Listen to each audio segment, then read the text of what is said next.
Hello guys, welcome to పండు vlogs. ఈరోజు ముచ్చట ఏంటంటే ఈరోజు మా తాతయ్య వర్ధంతి. మా తాతయ్య మాకు దూరమై 17 ఇయర్స్ అవుతుంది, కానీ తాతయ్య జ్ఞాపకాలు మాత్రం ఎప్పుడు మా మదిలోనే ఉంటాయి.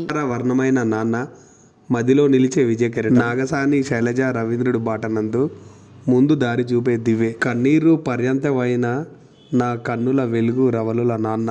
నాన్న నాకు దూరమైన నాలో సర్వస్వం నువ్వే నాన్న, నువ్వే నాన్న. గడిచిన కాలం ఎప్పుడు ఒడిసి పట్టుకున్నా దొరకదు, అట్లే తాతయ్య దూరమై నీటికి 17 వసంతాలాయే. నిన్ననో మొన్ననో దూరమైనట్లు అనిపించవట్లే. నాన్న, పెదనాన్న, నాని, అత్తమ్మలు, అన్నేలు, బావలు, అక్కలు నీ గురించి ముచ్చటిస్తుంటే మాకెంతో బలం చేకూరుస్తుండే. మీ మంచి మాటలే నాగసాని వంశానికి దీవెనలు. మల్లయ్య అనే పేరు వింటేనే మా మనసంతా పులకింత. మా వెన్నంటే ఉంటూ నీడలో సాగుతున్న పాత దీవెనలు ఎప్పుడు మాకుండాలి. తరగని సంపదలే తాతయ్య. తాతయ్య, మిస్ యూ తాతయ్య.